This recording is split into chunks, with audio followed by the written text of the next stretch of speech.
नमस्ते जी, मैं चंचल आर्य दत्तीदार समाज में आपका स्वागत करता हूं और सभी धर्म प्रेमी सज्जनों को श्री कृष्ण जन्माष्टमी की हार्दिक शुभकामनाएं देता हूं। बंधुओं, महाभारत के एक प्रसंग के माध्यम से आज हम जानेंगे कि श्री कृष्ण जी का कैसा व्यक्तित्व था, कितना उनके अंदर बल था और कैसा उनका चरित्र था। एक बार अश्वत्थामा ने द्रौपदी के 5 पुत्रों को मार दिया, द्रौपदी के भाई धृष्टद्युम्न को मार दिया और वहां पे बहुत करुणा भरा विलाप होने लगा। दूसरे दिन सुबह सुबह तब भीम उसके पीछे उसको मारने के लिए भागा, उसको खोजने के लिए दौड़ा।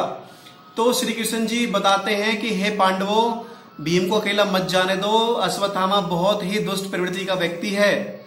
और वो एक उदाहरण देते हैं कि एक बार मैं समुद्र के किनारे घूम रहा था और वहां पे अश्वत्थामा आए और उन्होंने मुझसे सुदर्शन चक्र को मांगा। उन्होंने अपने लिए सुदर्शन चक्र की मांग की और उन्होंने कहा कि हे योगेश्वर, आप अपना चक्र मुझे दे दो और इसके बदले में अगर आप चाहो तो मेरे ब्रह्मास्त्र ले लो। तो श्री कृष्ण जी बताते हैं वहां पे कि अश्वत्थामा उस चक्र को हिला भी नहीं सका। उठाने की, धारण करने की तो बात बहुत दूर की है, वो हिला तक नहीं सका। और बाद में फिर अश्वत्थामा उससे माफी मांगने लगा। तो श्री कृष्ण जी अश्वत्थामा से कहते हैं कि हे अश्वत्थामा, भीम बल में बहुत बलवान है और बलराम भी बहुत बलवान है। आज तक इन्होंने कभी विनोद में भी मुझसे, यानी कि कभी हंसी मजाक में भी मुझसे चक्र की मांग नहीं करी है। इसके अलावा अर्जुन संसार का सबसे बड़ा धनुर्धर है, उसने भी कभी सुदर्शन चक्र की मांग नहीं करी मुझसे।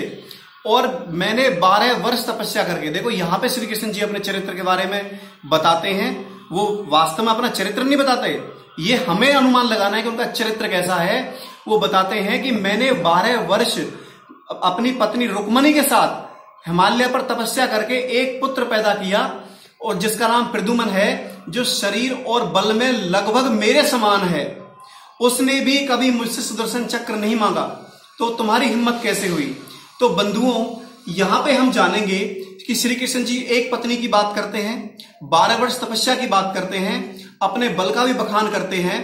तो बंधुओं, आप ये सोचें कि श्री कृष्ण जी का जीवन चरित्र कैसा था। श्री कृष्ण जी जो है, अगर अर्जुन को उपदेश नहीं करते तो अर्जुन इतना भयंकर युद्ध नहीं कर पाता और वो दुष्टों से जीत भी नहीं पाते। श्री कृष्ण जी ने पूरे जीवन भर पांडवों से भी संधि, पांडवों से मित्रता करके उन्होंने दुष्टों का नाश किया, जरासंध को मरवाया। जरासंध ने 86 राजा उन्होंने कैद कर रखे थे। और अश्वमेध यज्ञ, जब राजसूय यज्ञ, जब युधिष्ठिर ने पूछा कि हे महाराज, मुझे राजसूय यज्ञ करना चाहिए कि नहीं करना चाहिए, कि कुछ लोग तो मेरी प्रशंसा करते हैं, कुछ लोग मुझसे कहते हैं कि कुछ लोग मेरे प्रभाव में आकर के कहते हैं कि राजसूय यज्ञ करना चाहिए, लेकिन मैं आपसे जानना चाहता हूं कृष्ण जी महाराज कि मुझे राजसूय यज्ञ करना चाहिए कि नहीं करना चाहिए। तो श्री कृष्ण जी कहते हैं कि इस समय जरासंध ने 86 राजाओं को कैद कर रखा है और 100 राजा होने पर वो उनकी बलि चढ़ाएगा। तो सबसे पहले आपको उन राजाओं को मुक्त कराना चाहिए और जरासंध को मारना चाहिए, नहीं तो जब तक आपका राजसूय यज्ञ सफल नहीं होगा। तो श्री कृष्ण जी ने कहा है कि मुझे भीम को और अर्जुन को दे दो बस मेरे साथ, और हम जाकर के जरासंध को मारेंगे और तब आपका राजसूय यज्ञ सफल होगा। तो युधिष्ठिर जी कहते हैं कि महाराज, भीम और अर्जुन तो मेरे दोनों नेत्र हैं और मैं अगर कुछ हो गया तो मैं राजसूय यज्ञ की कैसे कल्पना कर सकता हूं? मैं तो, मुझे फिर पृथ्वी का राज्य भी नहीं चाहिए इनके कुछ होने के पश्चात। तो श्री कृष्ण जी कहते हैं कि युधिष्ठिर, मौत का पता नहीं है ये दिन में आएगी या रात में आएगी।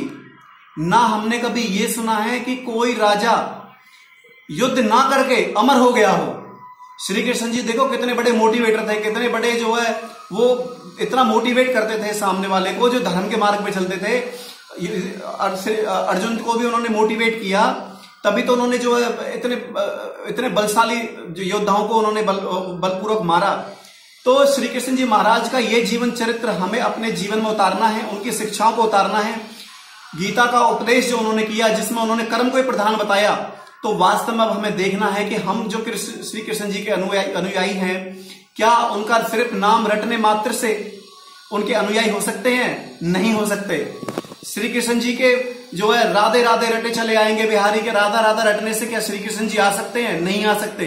श्री कृष्ण जी ने हमें कर्म करने के लिए प्रेरित किया है गीता के माध्यम से, तो हमें कर्म करना चाहिए, उनकी शिक्षाओं को मानना चाहिए।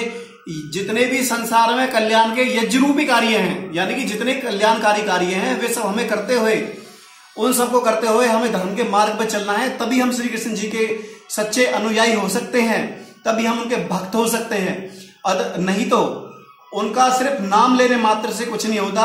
आज गौओं की जो हत्याएं हो रही हैं, आज जो महिलाओं का जो उत्पीड़न है समाज के अंदर, या आप देखोगे कि मलेच्छ लोगों की जो प्रवृत्ति, तामसिक प्रवृत्ति बढ़ती जा रही है, दिन रात जो हिंदू और श्री कृष्ण जी के अनुयायियों पर जगह जगह हमले हो रहे हैं एक षड्यंत्र के तहत, ये सभी तभी दूर होंगे जब हम श्री कृष्ण जी का अनुगमन करेंगे, उनकी बातों को मानेंगे।